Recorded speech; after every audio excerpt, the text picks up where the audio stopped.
Hello दोस्तों, स्वागत है आपका केम कोर्स के इस यूट्यूब चैनल में। और आज के इस वीडियो लेक्चर में हम बात करेंगे हेंडरसन हेसलब्लेच इक्वेशन। अब ये हेंडरसन हेसलब्लेच इक्वेशन क्या होती है, एक डेरिवेशन है इसका। तो वो डेरिवेशंस पढ़ने से पहले हम बात करेंगे कि ये हेंडरसन हेसलब्लेच इक्वेशन जो है इसका क्या एप्लीकेशन है, इसके क्या उपयोग है। तो ये जो हेंडरसन हेसलब्लेच इक्वेशन है ये हमें बताती है किसी भी बफर सॉल्यूशंस का पीएच बताती है, या किसी भी बफर सॉल्यूशन जो अगर हमें कोई बोल दे कि आप बफर सॉल्यूशंस बनाइए तो उस बफर सॉल्यूशंस को बनाने के लिए हमें कितना एसिड यूज करना पड़ेगा, कितना बेस यूज करना पड़ेगा, या कितना सॉल्ट यूज करना पड़ेगा, उसकी जो इंफॉर्मेशंस देती है, उन क्वांटिटियों को जो हमें बताती है उस बफर सॉल्यूशंस का पीएच फिक्स करने के लिए, वो हमें कौन बताती है, हेंडरसन हेसलब्लेच इक्वेशन। अब जो लास्ट लेक्चर्स थे हमारे एसिड बेस कॉन्सेप्ट का, ये हमारा एसिड बेस कॉन्सेप्ट का लेक्चर नंबर 6 है, यानी कि लेक्चर नंबर जो 5 था हमारा, उसमें हमने आपको बफर सॉल्यूशंस पढ़ाए थे। और वहां पे हमने दो तरह के बफर सॉल्यूशंस पे बात की थी, जिसमें हमने एक एसिडिक बफर सॉल्यूशंस और एक बेसिक बफर सॉल्यूशंस पर पढ़ा था। अब जो हमने एसिडिक बफर सॉल्यूशंस था वो किस किस को मिलकर बनाया था, तो एसिडिक बफर सॉल्यूशंस हमने वीक एसिड और उसी वीक एसिड का एक सॉल्ट हमने लेकर एसिडिक बफर सॉल्यूशंस बनाया था, यानी कि ऐसा बफर सॉल्यूशंस बनाया था जिसका पीएच 7 से कम था। और बेसिक बफर सॉल्यूशंस कैसे बनाया था हमने, तो हमने एक वीक बेस लिया था और उसी वीक बेस का हमने एक सॉल्ट लिया था और हमने बेसिक बफर सॉल्यूशन बनाया था। तो अगर आपने वो लेक्चर नहीं देखा है बफर सॉल्यूशन वाला, तो पहले वो लेक्चर आप देख लीजिए, क्योंकि ये जो लेक्चर नंबर 6 है हमारा हेंडरसन हेसलब्लेच इक्वेशन, ये भी उसी लेक्चर से रिलेटेड है। और इस लेक्चर को समझने के लिए आपको बफर सॉल्यूशंस की वर्किंग का, या बफर सॉल्यूशंस किस तरह से बनते हैं, एसिडिक बफर सॉल्यूशन कब बनता है, बेसिक बफर सॉल्यूशंस कब बनता है, उसके थोड़ी सी नॉलेज होना जरूरी है। तो ये जो हेंडरसन हेसलब्लेच इक्वेशंस थी, ये हेंडरसन हेसलब्लेच इक्वेशन की हमें जरूरत क्यों पड़ी, क्योंकि अगर हमें कोई बोल दे कि आप बनाइए, मान लो कोई भी एक हमें बोल दे कि एक पर्टिकुलर पीएच का कोई बफर सॉल्यूशन हमें बनाकर दीजिए। मान लो किसी ने बोल दिया रैंडम, आपको कोई भी एक पीएच बफर बता दे कि एक पीएच, मान लो कितने पीएच का आपको बफर सॉल्यूशन बनाने का बोल दे, मान लो कि 6 पीएच के बफर सॉल्यूशन बनाने का बोल दे। तो आपको पता तो है कि 6 पीएच का बफर सॉल्यूशन बनाने को बोला है, यानी कि कैसा बफर सॉल्यूशन बनाने को बोला है, कि एसिड बफर सॉल्यूशन इन्होंने बनाने को बोला है। अब एसिड बफर सॉल्यूशंस बनाने कैसे बनता है हमें पता है, हमने लास्ट लेक्चर में एसिड बफर सॉल्यूशंस बनाने की टेक्निक्स पढ़ी थी, या हमने उसमें देखा था कि एसिडिक बफर सॉल्यूशन बनाने के लिए हमें किस किस की जरूरत पड़ेगी। तो हमें एक वीक एसिड की जरूरत पड़ रही थी, वीक एसिड की जरूरत पड़ रही थी, प्लस हमें एक इसी वीक एसिड से बने हुए एक सॉल्ट की जरूरत पड़ रही थी, एक सॉल्ट की जरूरत पड़ रही थी। लेकिन बफर सॉल्यूशन जो बनाने की मेथड्स थी हमने लास्ट लेक्चर्स में पढ़ी, या जिस तरह से हमने बफर सॉल्यूशंस बनाए थे, उसमें उसमें हमें कहीं भी पता नहीं चल रहा था कि हमें एक पर्टिकुलर, यानी कि 6 पीएच का अगर बफर सॉल्यूशन बनाना है तो हमें ये वीक एसिड कितना लेना पड़ेगा, हमें इसमें सॉल्ट कितना लेना पड़ेगा, यानी कि उसमें पर्टिकुलर एक पीएच की बात नहीं हो रही थी। तो हमें किसी भी बफर सॉल्यूशंस को बनाने के लिए अगर उसका पीएच फिक्स रखना है, क्योंकि सीधी सी बात है, आप बफर सॉल्यूशन किसी भी पीएच का तो बना नहीं दोगे, आपको बफर सॉल्यूशन एक फिक्स पीएच का बनाना है। मान लो आपको 6 पीएच का बनाना है, 8 पीएच का बनाना, 9 पीएच का बनाना, 4 पीएच का बनाना, जिस तरह की आपकी रिक्वायरमेंट है उस तरह का आपको बफर सॉल्यूशन लगने वाला था। तो आपकी प्रॉब्लम ये आ रही थी कि आप कितना एसिड लें, कितना बेस लें, कितना सॉल्ट लें। तो इस प्रॉब्लम को सॉल्यूशन देने के लिए, इस प्रॉब्लम को सॉल्व करने के लिए हेंडरसन और हेसलब्लेच ने एक इक्वेशन हमें दी, और उस इक्वेशन का नाम है हेंडरसन हेसलब्लेच इक्वेशन। तो आपको यहां से समझ में आया होगा कि इस इक्वेशन का उपयोग क्या है। तो इस इक्वेशन का उपयोग ये होने वाला है कि अगर आपको कोई बफर सॉल्यूशंस बनाना है तो उस बफर सॉल्यूशन में आप कितना एसिड यूज करोगे, कितना सॉल्ट यूज करोगे, या आप बेसिक बफर बना रहे हो तो उसमें कितना आप बेस यूज करोगे, वीक बेस, और कितना सॉल्ट यूज करोगे, उसकी इंफॉर्मेशन आपको देती है हेंडरसन हेसलब्लेच इक्वेशन। अब यहाँ पे दो तरह की इक्वेशन है, एक इक्वेशन है आपकी एसिडिक बफर के लिए, एक इक्वेशन जो है वो है आपकी एसिडिक बफर के लिए, और एक इक्वेशन है आपकी बेसिक बफर के लिए। यानी कि हमको यहाँ पे दो डेरिवेशन पढ़ने, बहुत छोटे छोटे डेरिवेशन है। एक डेरिवेशन हमें एसिडिक बफर के लिए पढ़ना है और एक डेरिवेशन हमें बेसिक बफर के लिए पढ़ना है। तो जो एसिडिक बफर के लिए जो हेंडरसन इक्वेशन होती है वो इक्वेशन क्या होती है, तो उसमें हमको क्या निकालना है, पीएच निकालना रहता है, हमें पीएच फिक्स करना है। पीएच इज इक्वल्स टू होता है पी के ए प्लस, अब ये पी के ए क्या होता है इसका भी मतलब हम आपको समझाएंगे, P K A plus log concentration of salt, concentration of salt, जो आप सॉल्ट यूज कर रहे हो उसका कंसंट्रेशन, और कंसंट्रेशन ऑफ एसिड, जो वीक एसिड आप यूज कर रहे हो, क्योंकि आप क्या बना रहे हो, एसिडिक बफर बनाए हो, तो उसमें आप वीक एसिड यूज करने वाले हो। तो ये जो इक्वेशन होती है, ये इक्वेशन होती है एसिडिक बफर के लिए। एसिडिक बफर के लिए हेंडरसन इक्वेशन है, ये लिख देते हैं। चलिए, Henderson equation for acidic buffer, acidic buffer,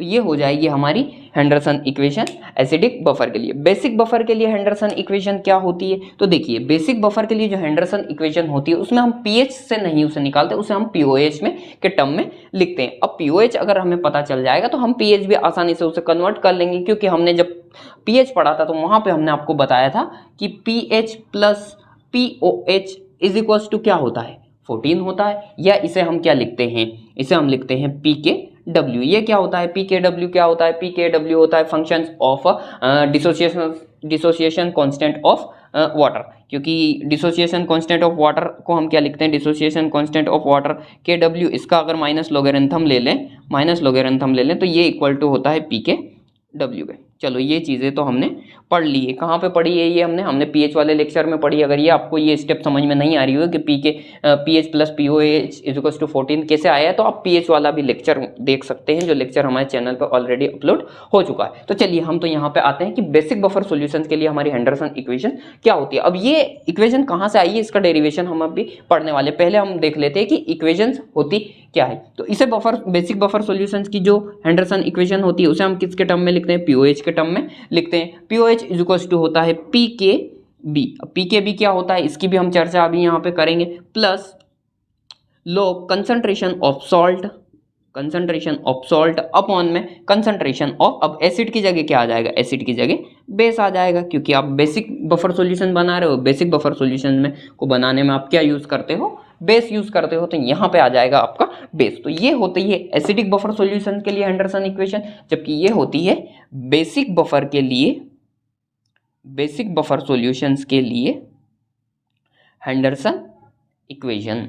ठीक है, तो ये हेंडरसन इक्वेशन है। ये दोनों हेंडरसन इक्वेशन कहाँ से आई है, एसिडिक बफर वाली और बेसिक बफर वाली किस तरह से डिराइव की गई, उसकी हम बात यहाँ पे करने वाले हैं। तो पहले हम पढ़ेंगे एसिडिक बफर के लिए हेंडरसन इक्वेशन, फिर हम पढ़ेंगे बेसिक बफर के लिए हेंडरसन इक्वेशन, या इनके छोटे छोटे डेरिवेशन है उनकी बात हम करेंगे। तो चलिए इसे पहले रफ कर लेते हैं, फिर हम पढ़ते हैं Henderson equation for acidic buffer solution. अब ये जो हेंडरसन इक्वेशन है एसिडिक बफर सॉल्यूशन और बेसिक बफर सॉल्यूशन के लिए, इनको पढ़ने से पहले हम थोड़े से नोटेशन देख लेते हैं। कुछ नोटेशन है हमारे कि हम एसिड को किस तरह से लिखते हैं, बेस को किस तरह से लिखते हैं, वो नोटेशन हम पहले बात कर लेते हैं। बहुत इजी नोटेशन है, उनको बात कर लेते हैं, क्योंकि उनका उपयोग हमें यहाँ पे होने वाला है, उनका यूज हम यहाँ पे करने वाले हैं। फिर हम पढ़ते हैं एसिडिक बफर के लिए हेंडरसन इक्वेशन। तो देखिए कोई भी एसिड होता है, तो एसिड का जब डिसोसिएशन करते हैं हम, एसिड का जब डिसोसिएशन करते हैं या एसिड को हम डिसोल्व करते हैं, और कौन सा एसिड, वीक एसिड। तो वीक एसिड का जब डिसोसिएशन हो जाता है, तो वीक एसिड होता है या वीक बेस होता है, ये पार्शियली डिसोसिएट होते हैं, क्योंकि एक तरह के वीक इलेक्ट्रोलाइट होते हैं, ये कंप्लीटली डिसोसिएट नहीं करते। तो वीक एसिड, ये किसी भी एक एसिड आप ले लेते हो, वीक एसिड कोई भी ले लो आप, मान लो एक वीक एसिड का एग्जांपल ही हम यहाँ पे ले लेते हैं, CH3COOH एसिडिक एसिड हमने ले लिया, जो कि एक वीक एसिड है। जब हम इसका डिसोसिएशन करवाते हैं तो ये कंप्लीटली डिसोसिएट नहीं होता। क्यों नहीं होता, क्योंकि वीक एसिड है, वीक एसिड कंप्लीटली डिसोसिएट नहीं होते, ये वीक इलेक्ट्रोलाइट की तरह ये काम करता है और कंप्लीटली डिसोसिएट नहीं होता। तो इससे हमें दो तरह के आयन मिलेंगे, एक हमें एसीटेट आयन मिलेगा और एक हमें कौन सा मिलेगा, H+ आयन इसके डिसोसिएशन पर मिलता है। इसी तरह एक वीक बेस को हम जब डिसोसिएट करवाते हैं, जब भी कोई एक वीक बेस हम लेते हैं तो उसके डिसोसिएशन भी कैसा होता है, पार्शियली डिसोसिएशन होता है। और पार्शियली डिसोसिएशन होने पर भी हमें क्या मिलता है, एक पॉजिटिव आयन मिलता है और एक नेगेटिव आयन हमें मिलता है। चलिए, एक पॉजिटिव आयन आपको मिलेगा और एक आपको नेगेटिव आयंस आपको मिलेगा, या आपको OH- नेगेटिव आयन यहाँ पे मिलता है वीक बेस के डिसोसिएशन पर। चलिए एक एग्जांपल इसका भी हम ले लेते हैं, NH4 अमोनियम हाइड्रोक्साइड का ले लेते हैं। तो अमोनियम हाइड्रोक्साइड में हमें क्या मिलेगा, अमोनियम पॉजिटिव आयन मिलेगा हमको, NH4+ plus OH minus ion यहाँ पे हमको मिलता है। तो आप यहाँ पे अगर देखो तो एसिड के डिसोसिएशन पर जो आपको पॉजिटिव आयन मिल रहा है वो H प्लस आयन मिलता है, और जो आपको बेस के डिसोसिएशन पर जो आयन मिलेगा नेगेटिव आयन वो OH माइनस आयन मिलता है। तो इनका नोटेशन हम इन्हें किस तरह से लिखते हैं, तो इनको हम एसिड को लिखते हैं HA के फॉर्म में लिखते हैं। HA क्यों लिखते हैं, क्योंकि HA जब डिसोसिएशन करेगा तो हमें मिलेगा H प्लस, और हमें क्या मिल जाएगा, हमें मिल जाएगा A minus. A stand for acid को करता है। और बेस को हम क्या लिखते हैं, बेस को हम लिखते हैं BOH, और BOH जब डिसोसिएशन करता है तो हमें क्या मिलता है, B पॉजिटिव, और हमें मिल जाता है O नेगेटिव। तो ये कुछ तरह के इनके नोटेशन होते हैं, यानी कि इन्हें इस टर्म में लिखते हैं। एसिड को हम लिखते हैं HA, जबकि हम बेस को लिखते हैं BOH। अब हम सॉल्ट को किस तरह से लिखते हैं, सॉल्ट किस तरह से हम लिखते हैं, या सॉल्ट का हम नोटेशन किस तरह से करते हैं, सॉल्ट को कैसे डिनोट करते हैं। तो हमें पता है कि सॉल्ट कब फॉर्म होता है, तो जब एक एसिड और एक बेस जब मिलते हैं, क्योंकि हमने ये न्यूट्रलाइजेशन इक्वेशन जब पढ़ी थी, न्यूट्रलाइजेशन इक्वेशन पढ़ी थी, वहाँ पे हमने पढ़ा था कि जब एक एसिड और एक बेस को मिलाते हैं तो आपका सॉल्ट प्लस वाटर फॉर्म हो जाता है। तो हमने एसिड को किस तरह से नोटेशन किया, एसिड का नोटेशन हमने HA के फॉर्म में किया है, प्लस हमने बेस का नोटेशन कैसे किया, बेस का नोटेशन हमने BOH में किया है। अब हमें पता है कि जब एक एसिड और एक सॉल्ट जब मिलेंगे तो हमें वाटर का मॉलिक्यूल्स तो मिलना ही है, H2O तो मिलना है। तो यहाँ से H2O हमने निकाल लिया, ये H यहाँ से आ गया H प्लस, और OH माइनस यहाँ से आ गया। अब बचा क्या, यहाँ पे बचा है हमारे पास में B, और बचा है हमारे पास में A। तो हमारा जो सॉल्ट हो जाएगा, सॉल्ट क्या हो जाएगा, BA हो जाएगा, जिसमें B पॉजिटिव पार्ट रहेगा, A नेगेटिव पार्ट रहेगा। तो सॉल्ट का जो नोटेशन रहता है वो कैसा रहता है, BA के फॉर्म में लिखते हैं हम सॉल्ट को। तो ये नोटेशन हमने क्यों पढ़े, क्योंकि इनकी हमें अभी यहाँ पे ज़रूरत लगने वाली है। यानी कि हमने एसिड हम यहाँ पे लिख देते हैं, यहाँ पे शायद थोड़ा सा रिफ्लेक्शन मार रहा होगा बोर्ड। तो एसिड को हम क्या लिखते हैं, एसिड को हम लिखते हैं HA। बेस को हम क्या लिखते हैं, बेस को हम लिखते हैं BOH। जबकि हम सॉल्ट को क्या लिखते हैं, सॉल्ट को हम लिख देते हैं BA। सॉल्ट हम यहाँ पे लिखते हैं। चलिए ठीक है, इन नोटेशंस का हम यहाँ पे यूज करेंगे। तो अब हम बात कर लेते हैं Henderson equation for acidic buffer solution. तो एसिडिक बफर सॉल्यूशंस के लिए पहले हम हेंडरसन इक्वेशन का डेरिवेशन पढ़ेंगे, फिर उसके बाद में हम हेंडरसन इक्वेशंस का डेरिवेशन बेसिक बफर सॉल्यूशंस के लिए पढ़ेंगे। चलिए हेडिंग डाल लीजिए आप, Henderson equation for acidic buffer solution. Henderson equation for acidic buffer solution. अब जो एसिडिक बफर सॉल्यूशंस होता है वो किन किन चीज़ों से मिलकर बना हुआ होता है, तो हमें पता है उसमें हम एक वीक एसिड का उपयोग करते हैं बनाने के लिए, वीक एसिड लेते हैं, प्लस हम क्या लेते हैं, प्लस हम इसमें लेते हैं सॉल्ट। और कौन सा सॉल्ट लेंगे, तो हम इसी वीक एसिड से बना हुआ सॉल्ट लेंगे। वीक एसिड यानी कि हम यहाँ पे लेने वाले हैं HA, और HA हमें पता है कि वीक एसिड है, तो इसका जो डिसोसिएशन होगा वो डिसोसिएशन कैसा होगा, पार्शियली डिसोसिएशन होगा। यानी कि पार्शियली डिसोसिएशन पर हमें H प्लस, और हमें क्या मिलने वाला है, यहाँ से हमें मिलने वाला है A माइनस। जबकि हमने जो सॉल्ट लिया है उस सॉल्ट के डिसोसिएशन से हमें क्या क्या मिलेगा, उस सॉल्ट के डिसोसिएशन से हमें मिलेगा यहाँ पर। अब सॉल्ट जो होता है, सॉल्ट कैसा होता है, स्ट्रॉन्ग इलेक्ट्रोलाइट्स होते हैं सॉल्ट। तो सॉल्ट का जो डिसोसिएशन होगा वो डिसोसिएशन कंप्लीट डिसोसिएशन होगा, और इसके कंप्लीट डिसोसिएशन पर हमें क्या मिलेगा, B प्लस हमें A माइनस मिलेगा। तो आप यहाँ से देख रहे हो कि A माइनस यहाँ से मिल रहा है, A माइनस यहाँ से भी मिल रहा है, कॉमन आयन इफेक्ट यहाँ पे लग रहा है। कॉमन आयन इफेक्ट यहाँ पे लगेगा क्योंकि लास्ट लेक्चर्स में भी हमने बफर सॉल्यूशंस वाला जब लेक्चर पढ़ाया था उसमें भी हमने कॉमन इफेक्ट आयन की बात करी थी। कॉमन आयन आने की वजह से ये जो वीक एसिड पार्शियली डिसोशिएट हो रहा था। पार्शियली डिसोसिएशन का मतलब क्या कि आपने 10 मॉलिक्यूल्स लिए हैं मान लो इस एसिड के, तो वो 10 के 10 मॉलिक्यूल्स डिसोशिएट नहीं करेंगे। उसमें से बहुत कम मॉलिक्यूल्स, मान लो कि 2 मॉलिक्यूल्स ही आयोनाइज हुए, 2 मॉलिक्यूल्स ही आयंस में टूटे, तो इसे हम बोलते हैं पार्शियली डिसोशिएट होना, या आधी मात्रा में डिसोसिएशन होना, या आधी से भी कम मात्रा का डिसोसिएशन होना, उसे हम बोलते हैं पार्शियली डिसोसिएशन होना। तो वीक एसिड ने डिसोसिएशन किया और हमें H प्लस और A माइनस आयन दिए, जबकि सॉल्ट के डिसोसिएशन पर हमें B प्लस और A माइनस आया। और यहाँ पे कॉमन आयन आने की वजह से ये जो सॉल्ट था, ये जो आपका स्ट्रॉन्ग इलेक्ट्रोलाइट्स था, ये स्ट्रॉन्ग इलेक्ट्रोलाइट का जो A माइनस आयन था, ये A माइनस आयन इस A माइनस आयन जो कि हमें आ रहा है वीक एसिड के डिसोसिएशन से, उस आयन के डिसोसिएशन को और डिक्रीज कर देता है, क्योंकि कॉमन आयन इफेक्ट लग रहा है यहाँ पर। इसकी वजह से ये जो वीक एसिड पार्शियली डिसोसिएट हो रहा था, इसका पार्शियली डिसोसिएशन और कम हो जाता है। तो इतनी चीज आपको क्लियर है। चलिए स्टेप को हम आगे बढ़ाते हैं। अब जो नेक्स्ट स्टेप आपकी होने वाली है, उस स्टेप को आपको बहुत ज्यादा ध्यान में रखना है। उस स्टेप से ही आपकी हेंडरसन हेसलब्लेच इक्वेशन की वो पहली सीढ़ी है। तो हम यहां पे लिखेंगे डिसोसिएशन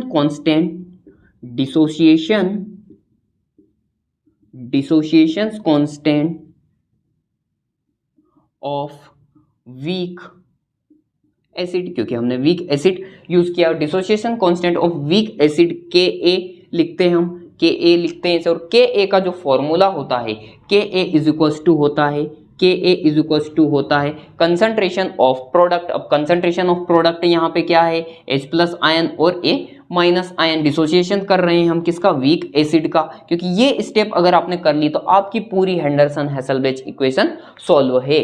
तो dissociation constant of weak acid का फॉर्मूला क्या होता है, कंसंट्रेशन ऑफ प्रोडक्ट। अब कंसंट्रेशन ऑफ प्रोडक्ट क्या है, H प्लस का कंसंट्रेशन इंटू A माइनस का कंसंट्रेशन अपॉन में concentration of reactant. Concentration of reactant, reactant आपका क्या है, रिएक्टेंट आपका एसिड है, जिसे आपने क्या लिखा है, कंसंट्रेशन ऑफ HA। यानी कि जो ये आपका डिसोसिएशन कांस्टेंट होता है, इसका फॉर्मूला क्या होता है, चलिए यहां पे लिख ही देते हैं। Concentration of product upon concentration of reactant. Concentration of reactant, concentration of product H plus ion और A माइनस आयन था, जबकि रिएक्टेंट क्या था आपका, HA था। अब यहाँ पे आपको जो नेक्स्ट स्टेप में जो ध्यान रखने वाली बात है वो सिर्फ इतनी सी है। वो बात क्या है, वो बात अगर आपने ध्यान रख ली तो पूरी आपकी हेंडरसन हेसलब्लेच इक्वेशन सॉल्व हो जाएगी। तो पहली बात तो आपको जो ध्यान में रखनी है, वो ध्यान में क्या रखनी है, हेंडरसन हेसलब्लेच इक्वेशन का डेरिवेशन लिखने के लिए कि आपको डिसोसिएशन कांस्टेंट वाला फॉर्मूला यहाँ पे लिखना है। और इसको लिखने के बाद में जो नेक्स्ट आपको स्टेप में करना क्या है, कि नेक्स्ट स्टेप में आपको ध्यान रखना वो चीज़ ये है कि ये जो concentration of A minus ions था आपके सॉल्यूशंस के अंदर, क्योंकि आप क्या कर रहे हो कि वीक आप क्या बना रहे हो, यहाँ पे बना रहे हो आप एक बफर सॉल्यूशन बना रहे हो, एसिडिक बफर सॉल्यूशन। चलिए आपको यहाँ पे लेके चलते हैं हम, तो आपको और समझने में आसानी रहेगी। अब इसके अंदर आपने क्या मिलाया, आपने मिलाया इसके अंदर एक वीक एसिड मिलाया, प्लस आपने क्या यूज़ किया, प्लस आपने यूज़ किया होगा इसी वीक एसिड का बना हुआ सॉल्ट, इसके अंदर यूज़ आपने किया होगा ये बफर सॉल्यूशंस बनाने के लिए। ठीक है, तो इस बफर सॉल्यूशंस के अंदर कितने आयंस आ गए होंगे, इस बफर सॉल्यूशन के अंदर H प्लस आयंस भी होंगे, इस बफर सॉल्यूशंस के अंदर A माइनस आयन भी होंगे, इस बफर सॉल्यूशंस के अंदर B प्लस आयन भी होंगे, और इस बफर सॉल्यूशन के अंदर A माइनस आयन भी होंगे, जो कि सॉल्ट से आ रहे थे। अब बात करते हैं हम कि हमारा जो A माइनस आयन है, concentration of A minus ion इस सॉल्यूशंस के अंदर, वो आयंस का कंसंट्रेशंस अगर आप देखें तो उसमें ज़्यादातर मेनली जो कंसंट्रेशन आया है A माइनस आयन का, वो कहाँ से आया है, वो आया है सॉल्ट से आया है। क्यों सॉल्ट से आया है, क्योंकि सॉल्ट का कंप्लीट डिसोसिएशन हुआ, इसलिए इसका यहाँ पे कंसंट्रेशन ज़्यादा रहेगा, A माइनस आयन का कंसंट्रेशन यहाँ पे ज़्यादा रहेगा।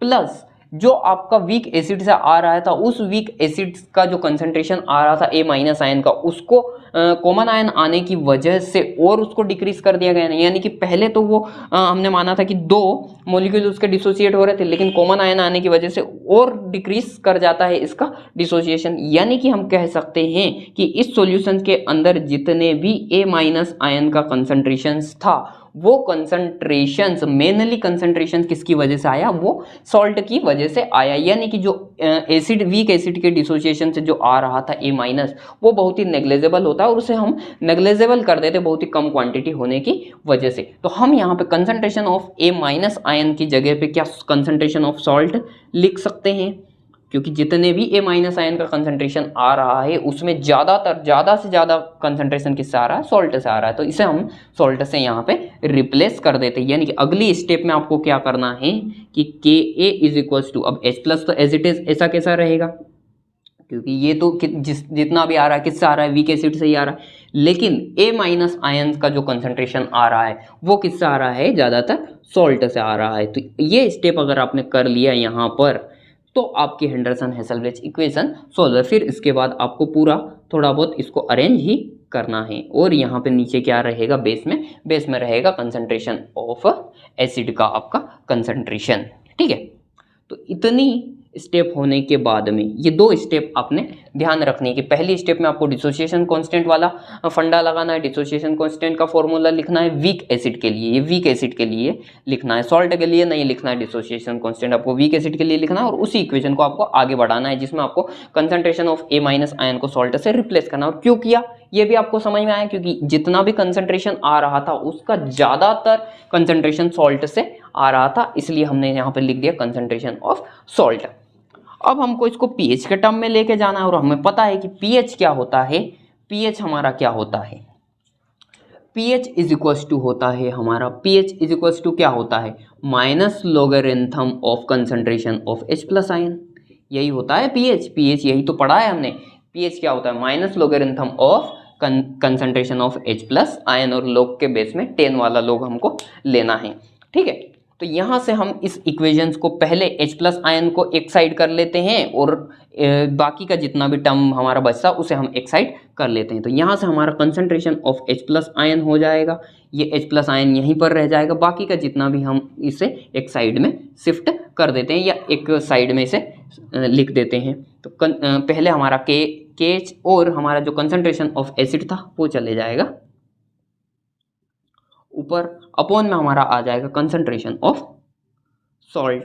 ठीक है, अच्छा जो हमारा H है ये किसका कंसंट्रेशन है, ये एसिड का है, तो क्या हम यहाँ पे एसिड लिख सकते हैं, बिल्कुल लिख सकते हैं।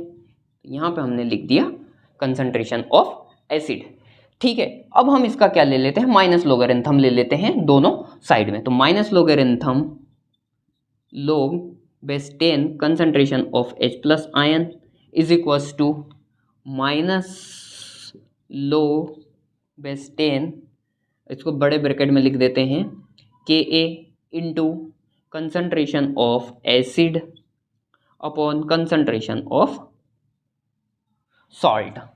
ठीक है, यहाँ से इसे नेक्स्ट स्टेप में जब हम सॉल्व करते हैं तो हमारी कुछ इक्वेशन इस तरह से हो जाएगी। अब इसको हम क्या लिख सकते हैं, minus log base 10 of concentration, इसको हम लिख सकते हैं पीएच लिख सकते हैं, क्योंकि पीएच का फॉर्मूला यही होता है, इज इक्वल्स टू, जब इसका गुणा करेंगे तो माइनस log बेस 10 Ka। अब यहाँ पे पॉजिटिव साइन आना था क्योंकि गुणा है, लेकिन आपका जो log है वो ऑलरेडी माइनस में है, तो यहाँ पे आ जाएगा minus log concentration of acid upon concentration of salt. तो ये आपकी हेंडरसन हेसलब्लेच इक्वेशन है फॉर एसिडिक बफर सॉल्यूशंस के लिए। अगर इसको आप और अरेंज करना चाहते हो और इसे आप मॉडिफाई करना चाहते हो तो कुछ इस तरह से इसे कर सकते हो। इसे हम यहाँ पे लिख देते हैं, मैंने रफ कर दिया, आपने अगर नहीं लिखा हो तो थोड़ा सा वीडियो को बैक करके आप लिख सकते हो।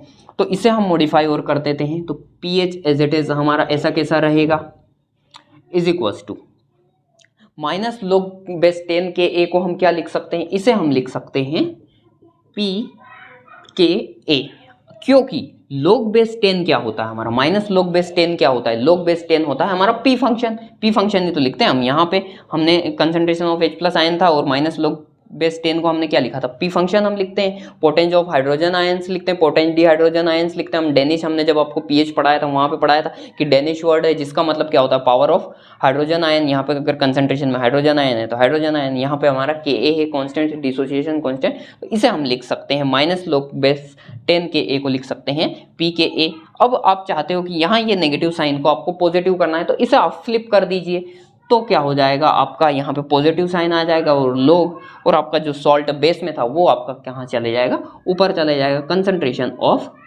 सॉल्ट अपॉन कंसंट्रेशन ऑफ आपका एसिड नीचे आ जाएगा, क्योंकि आपने साइन को बदल दिया है, आपने पॉजिटिव साइन लिख दिया। तो ये आपकी इक्वेशन होती है Henderson equation for acidic buffer solution. और इसका डेरिवेशन में सिर्फ आपको दो स्टेप के लिए ध्यान रखना है। जो पहली स्टेप है उसमें आपको कौन सा फंडा यूज करना है, तो वो आपको लाना है dissociation constant of weak acid, और उसके बाद में आपको रिप्लेस करना है concentration of H A minus ion को सॉल्ट से। क्यों किया, इसका भी रीजन आपको पता है कि पूरा जो सॉल्यूशन आप बना रहे हो उसमें जो ए माइनस आयन आया है, वो जितना भी ए माइनस आयन आया है वो किसकी वजह से आया है, सॉल्ट की वजह से आया है। मेनली बहुत कम मात्रा में आपका वीक एसिड से आ रहा था, उसे हमने नेग्लिजिबल कर दिया और यहाँ पे हमने इसे सॉल्ट से रिप्लेस कर दिया। तो ये आपकी हेंडरसन इक्वेशन हो गई एसिडिक बफर सॉल्यूशंस के लिए। अब बात कर लेते हैं Henderson equation for a basic buffer solution. इसे पहले रफ कर लेते हैं।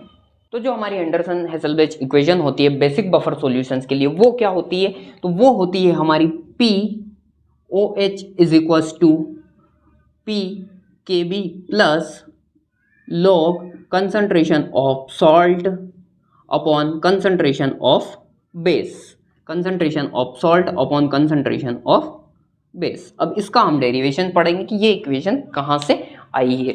तो हम जब बफर बेसिक बफर सॉल्यूशन बनाते हैं तो उसमें हम क्या क्या यूज करते हैं, उसमें हम एक वीक बेस लेते हैं, वीक बेस लेते हैं और इसी वीक बेस का हम एक सॉल्ट यूज करते हैं, इसी वीक बेस का हम बना हुआ सॉल्ट यूज कर रहे होंगे इस बफर सॉल्यूशंस को, बेसिक बफर सॉल्यूशंस को बनाने के लिए। और वीक बेस को हमने किससे डिनोट किया था, वीक बेस को हम डिनोट करते हैं BOH से, जबकि हम सॉल्ट को किससे डिनोट करते हैं, सॉल्ट को डिनोट करते हैं हम BA से। जब ये वीक बेस डिसोसिएशन करेगा, डिसोशिएट होगा, तो ये भी पार्शियली डिसोशिएट होगा क्योंकि वीक बेस है, वीक बेस यानी कि वीक इलेक्ट्रोलाइट, तो ये हमें क्या क्या देगा, B प्लस देगा और OH माइनस देगा। सेम आपका जो सॉल्ट है वो सॉल्ट कैसा इलेक्ट्रोलाइट होता है, स्ट्रॉन्ग इलेक्ट्रोलाइट होता है, कंप्लीटली आयोनाइज होगा, ये भी हमें B प्लस देगा और हमें क्या देगा, ये A माइनस देगा। अब यहाँ पर भी कॉमन आयन इफेक्ट काम करेगा जिस तरह से हमने एसिडिक बफर सॉल्यूशंस में पढ़ा। तो क्या होगा, कॉमन आयन आने की वजह से ये जो आपका सॉल्ट था, ये सॉल्ट इस वीक बेस के डिसोसिएशंस को और डिक्रीज कर देगा। पहले ही पार्शियली डिसोशिएट हो रहा था और डिसोसिएशन कम कर दिया, जिसकी वजह से जो आप सॉल्यूशंस बना रहे थे, जिसकी वजह से जो आपने सॉल्यूशंस लिया था जिसमें आपने वीक बेस और आपने एक सॉल्ट यूज किया था, इसी वीक बेस का सॉल्ट यूज किया था इस सॉल्यूशन के अंदर। तो इस सॉल्यूशंस के अंदर अब जो आपको B पॉजिटिव आयन जो मिलेंगे या B पॉजिटिव आयन का जो कंसंट्रेशन रहेगा इस सॉल्यूशंस के अंदर, वो मेनली कंसंट्रेशन किसकी वजह से आएगा, वो सॉल्ट की वजह से आएगा। सेम वही स्टेप फॉलो करनी है आपको जो आपने अभी एसिडिक बफर सॉल्यूशंस बनाने के लिए करी थी। वही आपको डिसोसिएशन कांस्टेंट फॉर, वहां पे आपने वीक एसिड के लिए लिया था, यहां पे आप किसके लिए लेंगे, वीक बेस के लिए लेंगे। और वीक बेस का डिसोसिएशन कांस्टेंट क्या होता है, KB इज इक्वल्स टू क्या होता है, concentration of product upon concentration of reactant, concentration of product upon concentration of reactant. ठीक है, अब प्रोडक्ट का कंसंट्रेशन आपका क्या है, B, concentration of B positive, concentration of B positive and concentration of OH negative. Upon में क्या आ जाएगा आपका, अपॉन में आपका आ जाएगा कंसंट्रेशन ऑफ BOH, क्योंकि आपका रिएक्टेंट क्या है, रिएक्टेंट है आपका वीक बेस। और ये डिसोसिएशन कांस्टेंट आपको क्या याद रखना है यहाँ पे कि हमेशा डिसोसिएशन कांस्टेंट आप किसका लेना है, वीक एसिड और वीक बेस का।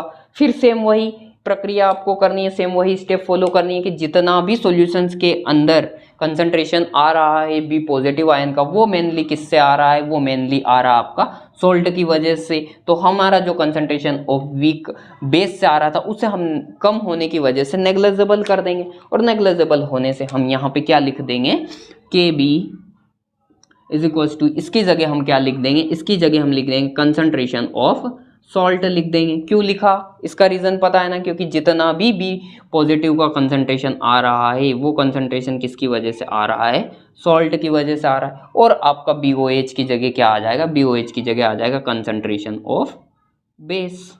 ठीक है, ये स्टेप हो गई। इसके बाद में आपको क्या करना है, अरेंज कर लेना है, आपको कंसंट्रेशन ऑफ OH आयन को एक साइड कर लेना है और बाकी का टर्म आपको एक साइड कर लेना है। Concentration of OH minus ion is equal to आपका हो जाएगा KB concentration of base upon में कंसंट्रेशन ऑफ सॉल्ट।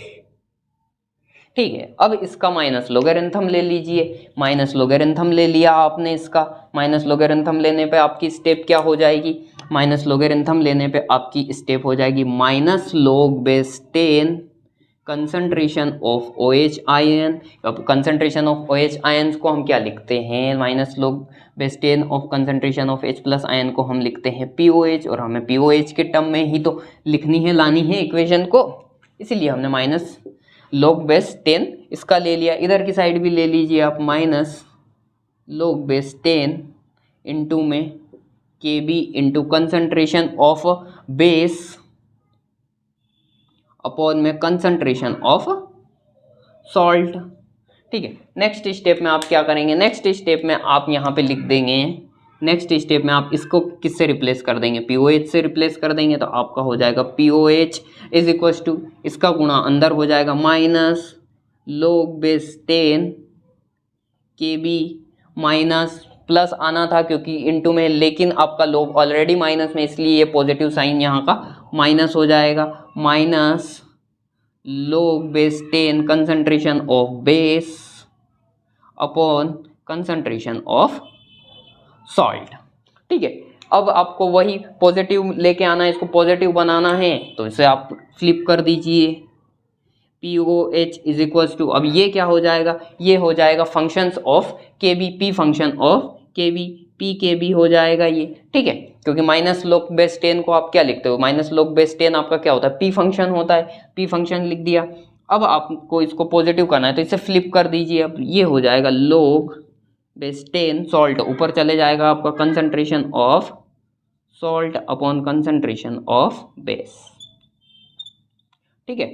तो ये होती है आपकी हेंडरसन हेसलब्लेच इक्वेशन, किसके लिए, बेसिक बफर सॉल्यूशंस के लिए। तो हमने आज के इस वीडियो लेक्चर में क्या क्या पढ़ा, इस वीडियो लेक्चर में हमने पहले पढ़ा कि हमें हेंडरसन हेसलब्लेच इक्वेशन की ज़रूरत क्यों पड़ी, क्योंकि हमें हेंडरसन हेसलब्लेच इक्वेशंस की मदद से ही हम बता पाते हैं थे कि अगर हमें किसी एक पर्टिकुलर पीएच का बफर सॉल्यूशंस बनाना है तो उसमें हम कितना एसिड ऐड करेंगे, कितना हम सॉल्ट ऐड करेंगे, कितना हम वीक बेस ऐड करेंगे, कितना हम उसी वीक बेस का सॉल्ट ऐड करेंगे। तो हमने यहाँ पे डेरिवेशंस में आज पढ़ा कि हेंडरसन हेसलब्लेच इक्वेशन हमने किस तरह से डिराइव करी। तो उम्मीद है इस वीडियो लेक्चर में आपको हेंडरसन हेसलब्लेच इक्वेशन समझ में आया होगा। अगर आपको वीडियो पसंद आया हो तो इस वीडियो लेक्चर को आप अपने दोस्तों के साथ में जरूर शेयर कीजिए, जिनको भी हेंडरसन हेसलब्लेच इक्वेशंस पढ़ने की ज़रूरत है उनके साथ शेयर कीजिए। आपके जो क्लास के ग्रुप्स हैं उनमें ज़रूर शेयर कीजिएगा अगर आपको वीडियो लेक्चर पसंद आया हो तो। अगर नहीं आया हो कोई बात नहीं, आपकी इच्छा है, आपका फ़ोन है, आपका सोशल मीडिया, आपका डाटा, आप जिस तरह से उपयोग करना चाहें कर सकते हैं। अगर आप शेयर करते हैं तो हमारी थोड़ी सी इसमें मदद मिल सकती है। तो चलिए लेक्चर को हम यहीं पे फिनिश करते हैं, मिलते हैं नेक्स्ट लेक्चर में, तब तक के लिए बाय बाय, थैंक यू।